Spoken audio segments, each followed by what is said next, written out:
Pessoal, prosseguindo, eu nem vou ajustar muito, mas a gente vai falar da progressão de pena dos crimes hediondos. Vocês vão notar que é um tratamento bem mais rigoroso.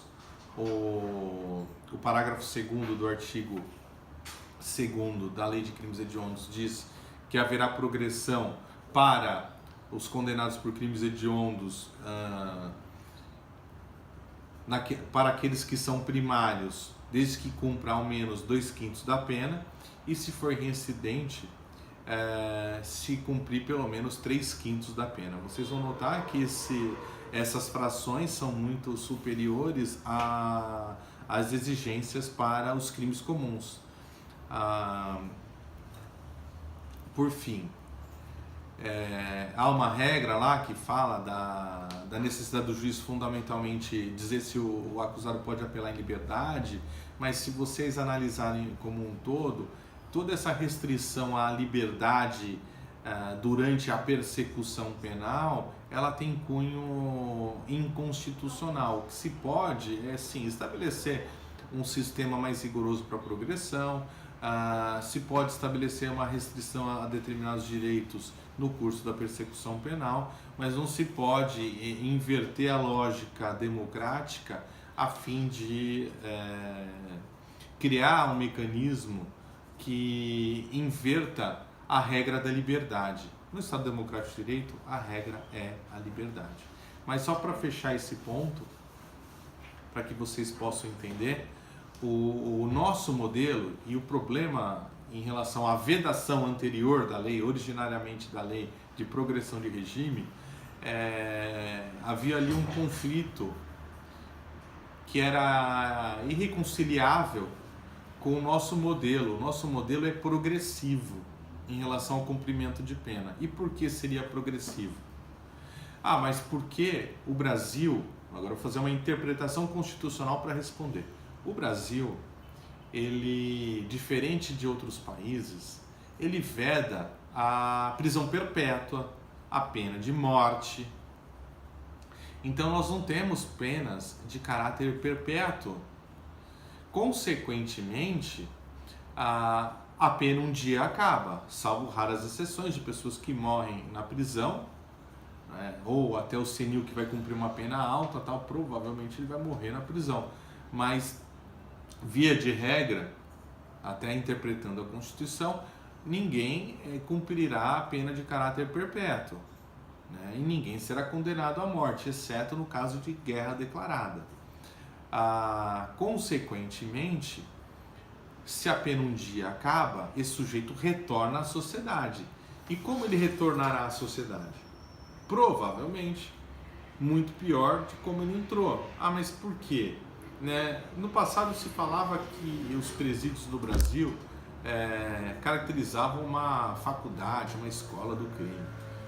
Eu diria que seria um PhD, um pós-doutorado em criminalidade. Então, hoje, até pelo domínio das organizações criminosas, há um comando centralizado realizado por criminosos presos de atividades criminosas, mesmo presos eles continuam delinquindo. A situação é gravíssima do sistema penitenciário brasileiro, e mais do que isso, as mazelas em relação ao trato do preso são evidentes. Talvez os presídios no Brasil melhorem a partir de agora, em que muitos governadores foram presos, do Paraná, do Rio de Janeiro, pelo menos 3, se eu não me engano, 3 ou 4, não tenho certeza. O Pezão está preso, o Sérgio Cabral, o Garotinho já foi, eu não lembro se a Rosinha foi. Mas, independente disso, a visita ou a passagem pela prisão de agentes políticos talvez sensibilize o nosso poder legislativo e também o nosso poder executivo para que possa fazer ou propor leis que sejam melhores em relação ao trato humano. Sempre o sistema penitenciário sempre foi negligenciado porque prisão não dá voto, prisão diz respeito a um público que já é refutado pela sociedade, e talvez se você tratar bem do preso, isso retire até seus votos. Então, para que isso não aconteça, os políticos, independentemente do partido, né, do viés de direita ou de esquerda, eles sempre negligenciam. Essa é a minha opinião. Por outro lado, o nosso sistema diz, olha, você negligencia, esse sujeito um dia sai porque a pena um dia acaba e ele retorna muito pior para a sociedade. Os poucos que se ressocializam são aqueles que têm vontade própria de progredir, né? Que aquele castigo serviu de exemplo, mas são muito poucos. Né? Um sistema que é hostil, um sistema que judia demais, um sistema que retira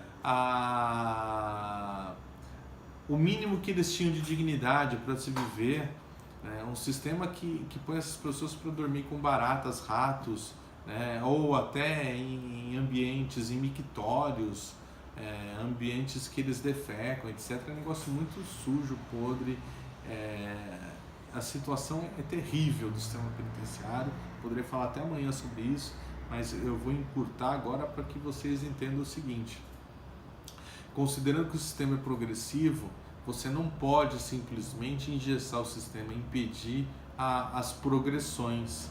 Mas por quê? Porque você vai aí tornar um sujeito que praticou um crime hediondo alguém que vai praticar agora um crime contra a humanidade, que até o genocídio é um crime contra a humanidade e também classificado como hediondo, mas vai superar em muito a sua tortura, né? O seu homicídio.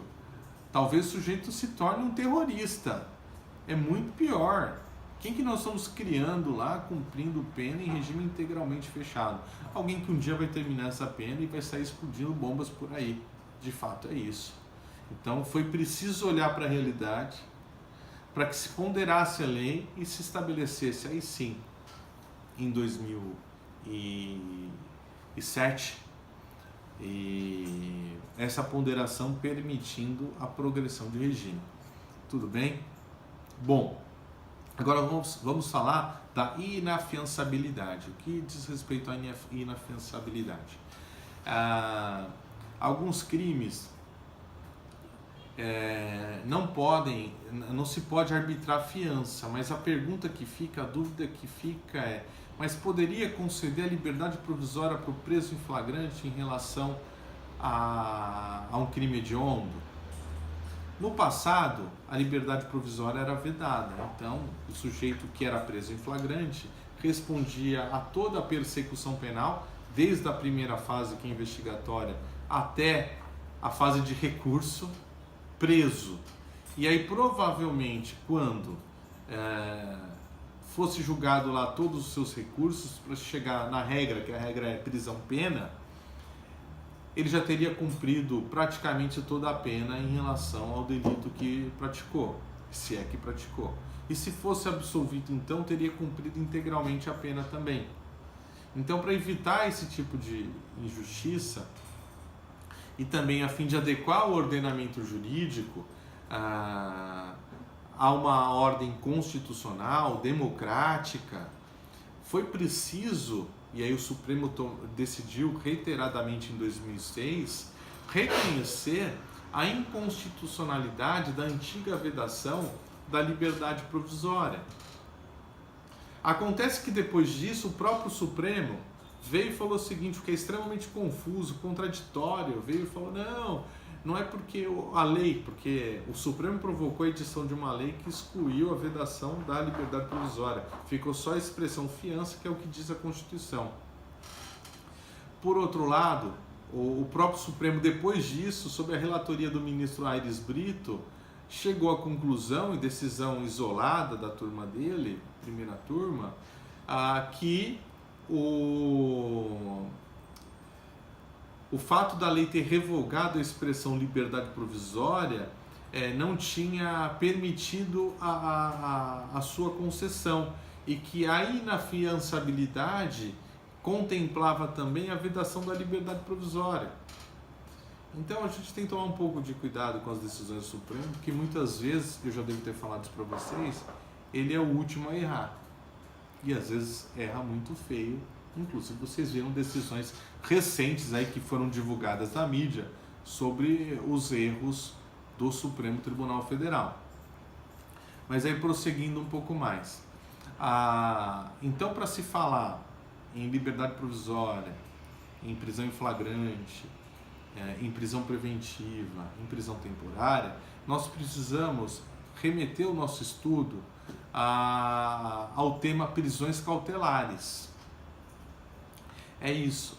Vocês vão estudar aí com os professores, ou Balico, Ana Paula, Priscila, eu não sei quem que vai exatamente dessas aulas para vocês, mas vocês vão estudar as espécies de prisões cautelares e verão que são 3. Então, a prisão em flagrante, em regra, a Constituição diz, olha, só será preso alguém por ordem escrita e fundamentada de autoridade judiciária, mas entenda-se, judicial. Se o juiz não decretar a prisão de forma motivada, a pessoa não pode ser presa cautelarmente, né? Ou por prisão pena que decorre de uma sentença penal condenatória.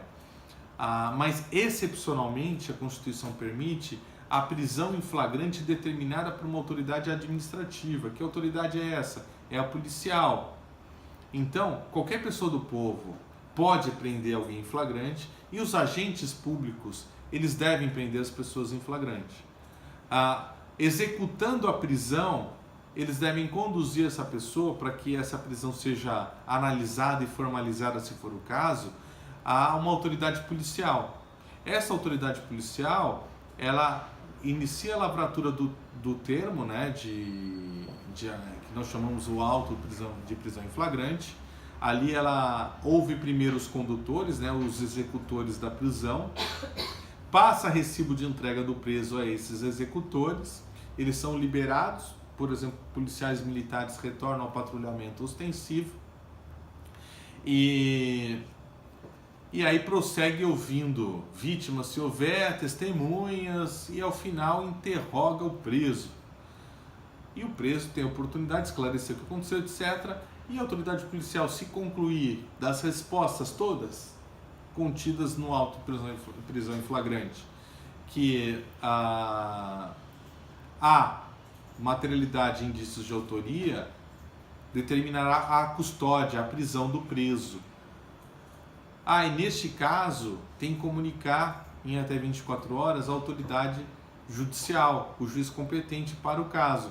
Acontece que com a introdução da audiência de custódia, o encaminhamento deve ser em até 24 horas a partir da confecção, da finalização do auto de prisão em flagrante. É assim que funciona hoje no Brasil. E aí você já tem uma noção geral de como funciona a prisão em flagrante, embora detalhadamente o professor de processo penal vai tratar com vocês, mas também o sistema de avaliação da legalidade da prisão em flagrante e também do direito de responder em liberdade. Quem avalia isso é o juiz. A lei jamais pode vedar a atividade judicial. Não se restringe, não se proíbe a atividade judicial. É isso. Prosseguindo. Mas o sujeito pode, que é preso em flagrante, pode prosseguir preso? Pode. Se nessa audiência de custódia, por exemplo, o juiz converter a prisão em flagrante em prisão preventiva. E aí a prisão preventiva, ela pode ser decretada tanto neste momento como em qualquer outro momento da persecução penal. Vamos supor que existe um inquérito policial que foi instaurado não por prisão em flagrante, mas por uma notícia crimes qualquer, por um requerimento de instauração de inquérito policial da vítima. Se o juiz entender, por provocação da autoridade policial, aí nós chamamos de representação, ou representação do Ministério Público, ou até do ofendido, que é o caso de decretar a prisão preventiva, ele se pauta em um dos 4 elementos, ou até nos 4, ou até em alguns desses elementos contidos no artigo 312 do Código de Processo Penal.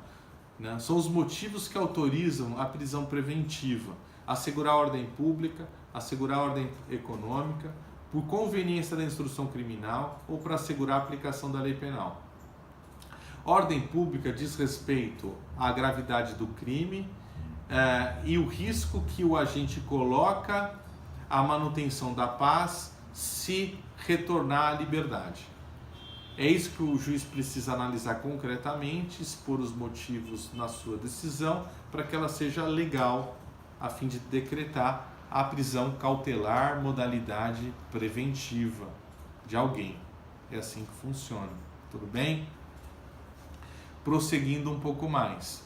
A ordem econômica, similar à ordem pública, mas em relação ao mercado como um todo, às atividades econômicas. Por conveniência da instrução criminal, se houver algum indício concreto, né, demonstrando que o sujeito ele está obstruindo a atividade persecutória penal, está destruindo provas, ameaçando pessoas, isso justificaria a decretação de uma prisão preventiva também. E por fim, nós temos ainda a prisão preventiva a fim de assegurar a aplicação da lei penal. Que prisão preventiva é essa? Quando concretamente se constatar que o investigado ou o processado ele prepara a fuga para se eximir, para se evadir de uma eventual sentença penal condenatória, de uma eventual condenação, o juiz pode também decretar essa prisão preventiva. Eu nem vou entrar na questão das medidas cautelares diversas da prisão, que sempre antecedem, quando há um desses motivos, a própria decretação da prisão preventiva. Esse é um assunto para outra hora, que com o professor de processo penal. Mas aí, prosseguindo, nós temos aí uma terceira modalidade de prisão, que é a prisão temporária. A prisão temporária, ela surgiu em 1989 por meio da Lei 7.960. Eu vou pedir para vocês preferencialmente abrirem a Lei 7.960 de 89, que dispõe sobre a prisão temporária. Esse conteúdo vai ficar para o próximo vídeo que eu gravarei a seguir. Obrigado.